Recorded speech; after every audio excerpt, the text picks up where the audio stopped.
പന്ത്രണ്ടാം ദിവസം integrity and power of truth, സത്യസന്ധതയും ആന്തരിക ഐക്യവും. മത്തായിയുടെ സുവിശേഷം 5-ാം അധ്യായം 37-ാം വാക്യം. നിങ്ങളുടെ വാക്കുകൾ അതെ അതെ എന്നോ അല്ല അല്ല എന്നോ ആയിരിക്കട്ടെ, ഇതിന് അപ്പുറത്ത് നിന്നുള്ളത് ദുഷ്ടനിൽ നിന്ന് വരുന്നു. ക്രിസ്തീയ ജീവിതത്തിൽ ഇൻ്റഗ്രിറ്റി എന്നത് നാം ആരാണെന്ന് നാം പുറമേ കാണിക്കുന്നുവോ അത് തന്നെയായിരിക്കണം ഞാൻ എൻ്റെ ഉള്ളിലും. അകവും പുറവും വ്യത്യാസമില്ലാതിരിക്കുക എന്നുള്ളതാണ്. ദൈവത്തിൻ്റെ മുമ്പിൽ മറയൊന്നുമില്ലാത്ത ഹൃദയത്തോടെ നിൽക്കാനായിട്ട് സത്യസന്ധത ആവശ്യമാണ്.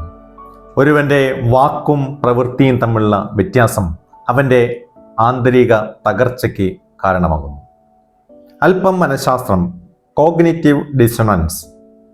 നമ്മുടെ ഉള്ളിലെ മൂല്യങ്ങളും നാം ചെയ്യുന്ന പ്രവൃത്തികളും പൊരുത്തപ്പെടാതെ പോകുമ്പോൾ ഒരാൾ അനുഭവിക്കുന്ന മാനസിക സംഘർഷത്തെയാണ് കോഗ്നിറ്റീവ് ഡിസൊണൻസ് എന്ന് പറയുന്നത്.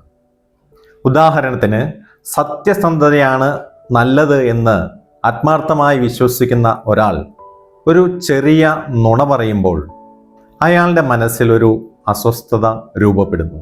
ഈ അസ്വസ്ഥത മാനസിക സമ്മർദ്ദത്തിലേക്കും പിന്നീട് കുറ്റബോധത്തിലേക്കും അയാളെ നയിക്കുന്നു. നമ്മുടെ പ്രവൃത്തികൾ നാം നിശ്ചയിച്ച് വെച്ചിട്ടുള്ള മൂല്യങ്ങളോട് ചേർന്ന് നിൽക്കുമ്പോൾ മാത്രമേ യഥാർത്ഥമായ മാനസിക സമാധാനം ലഭിക്കൂ. ഇൻ്റഗ്രിറ്റി എന്നത് വെറും ധാർമ്മിക ഗുണം മാത്രമല്ല, അത് മികച്ച മാനസിക ആരോഗ്യത്തിനുള്ള അടിത്തറ കൂടിയാണ്. കേരളത്തിൽ നടന്ന സമാനതകളില്ലാത്ത ഒരു സത്യസന്ധതയുടെ കഥയുണ്ട്. കൊച്ചിയിലെ ലോട്ടറി വിൽപ്പനക്കാരിയായ സ്മിത KB ഫോണിലൂടെ ഒരു ലോട്ടറി ഒരാൾക്ക് പറഞ്ഞു വെച്ചു. ടിക്കറ്റിൻ്റെ പണം അയാൾ നൽകിയിരുന്നില്ല. ടിക്കറ്റ് സ്മിജയുടെ കയ്യിൽ തന്നെയായിരുന്നു.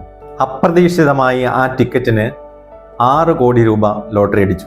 ടിക്കറ്റ് സ്മിജയുടെ കയ്യിൽ ആയിരുന്നതുകൊണ്ടും ആ ടിക്കറ്റിൻ്റെ പണം കൊടുക്കാത്തതുകൊണ്ടും ഈ തുക അവൾക്ക് കൊടുക്കാതിരിക്കാമായിരുന്നു. എന്നാൽ ആ ടിക്കറ്റ് മാറ്റിവെക്കാൻ പറഞ്ഞ വ്യക്തിയെ സ്മിജ വിളിക്കുകയും സമ്മാനത്തുക അദ്ദേഹത്തിന് കൈമാറുകയും ചെയ്യുകയായിരുന്നു. മറ്റാരും കാണാനില്ലാത്ത നേരത്ത് നാം കാണിക്കുന്ന നീതിയാണ് ഇൻ്റഗ്രിറ്റി എന്ന് ഈ സംഭവം തെളിയിക്കുകയാണ്. നമ്മുടെ ഇൻ്റഗ്രിറ്റി വീണ്ടെടുക്കാൻ ചെറിയ സ്റ്റെപ്പുകൾ നമുക്കെടുക്കാം. അടുത്ത കാലത്ത് ആരുടെയെങ്കിലും മുമ്പിൽ നല്ലവനാകുവാനോ അല്ലെങ്കിൽ ഒരു ചെറിയ സാഹചര്യം ഒഴിവാക്കാനോ വേണ്ടി പറഞ്ഞ നുണ അത് തിരഞ്ഞ് കണ്ടെത്തുക. ധൈര്യപൂർവ്വം തിരുത്തുക എന്നതാണ് അടുത്ത പടി. ആ വ്യക്തിയോട് ഇന്ന് തന്നെ സംസാരിക്കുക. ഞാൻ പറഞ്ഞതിൽ ചെറിയ തെറ്റുണ്ട്, അത് അങ്ങനെയല്ലായിരുന്നു, സത്യം ഇതാണ് എന്ന് തുറന്നു പറയുക. ഈ തിരുത്തൽ കൊണ്ട് നമ്മുടെ മനസ്സിലെ വലിയ ഭാരം ഇറക്കി വയ്ക്കാനായിട്ട് സാധിക്കും. ഭാരമില്ലാത്തവനായി ജീവിക്കുക.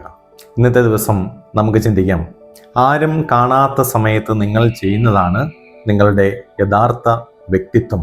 സ്വന്തം കണ്ണാടിയിൽ നോക്കുമ്പോൾ ആത്മവിശ്വാസത്തോടെ നിൽക്കാൻ കഴിയുന്ന ഒരു ജീവിതം പടുത്തുയർത്തുക എന്നുള്ളതാണ് ഏറെ പ്രധാനപ്പെട്ടത്. ദൈവം അനുഗ്രഹിക്കട്ടെ.